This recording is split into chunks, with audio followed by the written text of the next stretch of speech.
offense? Well, I mean, again, talent, plenty of talent. It's just the opportunities probably haven't been there, but when they've been given the opportunity and they've gone to them, whether that's Yoshivas, that's Tinsley down the field, obviously T,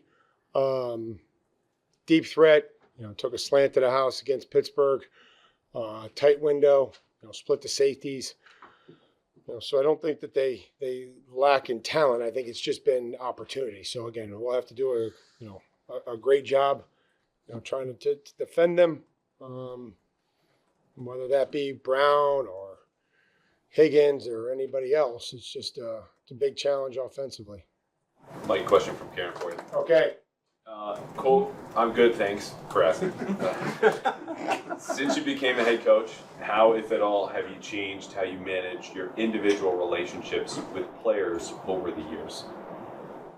I mean, again, my job is to have a relationship or a connection with everybody here, players and staff included.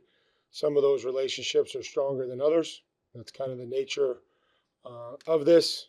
But, I think for me, it's just been having something in each room or part of the game plan in each phase that will at least allow me to have a conversation about the game plan, about their, job or technique, which is the best way, to be able to have that connection through the week.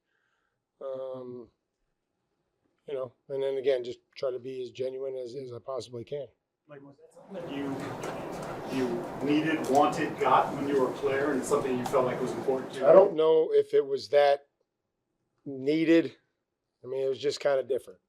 I think it was just different. And I haven't coached anybody any differently from the 3 years that I spent at Ohio State. Going to Houston, they were maybe a year or two older, and back then they made more money. Now they're just a year or two older, and some of them make about the same amount of money. So I appreciate where they all come from. I appreciate their backgrounds. You can see the type of people they are by when you meet their families. I think that's something that, really shows in the pride that they have. And, we do this to provide for our family. So, outside of winning, let's be honest, like that's why we do this. So I enjoy meeting their families, and I enjoy meeting the people that they care about. And we always said things that are important to them should be important to us. Mike, as a player, you were known sort of as an enforcer. And I know accountability is super important to you now. So as a coach, how have you evolved in creating accountability? I think my job, I've said this, is to try to protect the team and stay consistent and try to hold the best players the most accountable. That way it sets a clear message to everybody, throughout. Not, if the quarterback makes a mistake or Drake makes a mistake, doesn't really do me any good to sit there and coach up Tommy, DeVito. Just go right to the source, and I think the players appreciate the consistency. The stability of the offensive line in their performance this season seems like it's led to a lot of the team's success. Can you talk about what that group and the coaching staff and Doug Marrone has meant to the success? Well, Doug, that's a good group in there. Doug's in charge, but Jason Hotaling, Haas, and Cougs, I think we're lucky. I think those guys really do a good job. Like I said, when I talked about the staff, they can all take a group and coach them, and pre-practice, individual. So you see a lot of that is split up, and guys are getting work and reps, and so there's a lot of confidence there. I think the players are building some confidence. I think that the more that we get into this thing and they understand kind of the design of the play and kind of how Drake's going to operate, whether that's trying to climb the pocket or the extension and everything else. I think it all goes hand in hand. I think they communicate well, and the more that we've been able to be out there as a unit has led to some good results. With Ramondre possibly nearing the return, you've had Travion kind of be that main back in the last few games.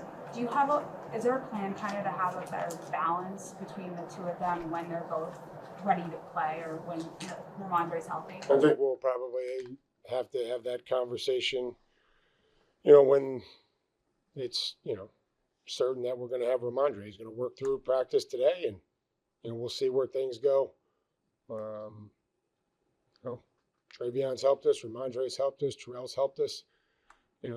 Disappointed that Dearness couldn't, have a couple more carries. We gained some good yards on whatever they thought was a holding penalty and go from there. So we'll try to have them all help us, but it's been good to see Travion continue to run hard and take care of the football and everything else. Mike, what's been your impression of Joe Flacco and just the way that Bengals offense has been played?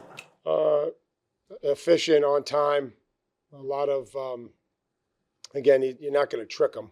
You're not going to trick them. You're going to have to cover them, beat them, rush them. The ball comes out quick. Doesn't seem to get rattled very easily. It's not something that's going to happen. Arm strength and accuracy has been great. He kind of knows what he wants to do and where he wants to go with the ball. It's a lot of command. Mike, he's also someone you saw as a player. I don't know. I know now those memories are great, but what do you remember about a young Joe Flacco on the other sideline? About the same. Big, talented, strong. Probably ran a little bit more. So just the longevity, a lot of respect for him as a person and as a player. We'll get a chance to see them out in practice, theoretically, but you talked about Ramondre and his situation, Keyshawn and Christian as well. Is there any updates? Yep. They'll all work today, and we'll see, how they respond after today and kind of keep moving from there. But no real update. They haven't done anything that, we've pushed through other than that. So hopefully they're out there, and they will be and ready to go, and then we'll see where they go. The decision to send CJ to the active roster, was that similar to the situation you kind of talked about earlier this week with Braden, where it's someone you put time in with and want to continue working with? Yeah, there's a lot of things that go involved with that, and certainly those two players were ones that kept showing up as the show team players, or whether it's on special teams or offense or defense, and so there's it's just kind of what happens when you get to this part in the season. And, we'll see if those guys can help us. And we ask everybody to prepare as a starter when they come in here. And I don't think anything should change or will change for those guys. Mike, you have defended the quarterback-related tree concept in back-to-back weeks. How much is it from? It's from having your scout team running the play, simulating it during the practice, versus just the players out there with high awareness and discipline during the game. Well, we're not going to be able to show them everything. We have a lot of again, admiration, respect, gratitude for the players that give us those looks throughout the week. I think they take great pride in that. We ask them to try to, they're being evaluated, and we're trying to put it the best as we can in our language and letting them play football and letting them compete and, try to stay up and take care of each other. We don't want anything that's out of control, but I think improvement has been made by players on those units. They give us a fantastic look in all, first, second, third down. We get to the red zone late in the week. So again, that starts there. And then we're not going to be able to show them every single play that they're going to see in the game. That's impossible. Nobody's that good. There's things that we'll show them, that they'll be able to recall. But then it comes down to the 11 guys out there. If there's an unscouted look or there's a scout, there's a play that, comes up that they haven't seen or they haven't run this year, that, you kind of use your tools and use, kind of your rules for the play and what your responsibility is to go and defend it. Drake's final question. Drake said on the radio the other day that one of the concepts he's been focused on this year is remaining a passer as long as possible, even when he's taking off. How much progress have you seen with that particular skill or development for him? Yeah, I think that's something that was, talked about in the offseason that we wanted to try to allow him to do and let him work on it. And, example on the sidelines there with Diggs the other night is, maintaining a passer as long as he can, still threaten the edge, and then if people come out of coverage, being able to, make good decisions and great decisions with the football, and it leads to, 15 extra yards. He wasn't going to run for 15 yards. So again, those are things that really can put stress on the defense when you do them positively and you're not making bad decisions. Mike, Drake's been so accurate this year. What kind of work have you seen him put in to refine or improve that part of playing the position, and how much of that just might be innate? I think probably a little bit of both. I think that Josh and Ashton have tried to work hard on that. I also think Drake is talented, and again, it's like a pitcher.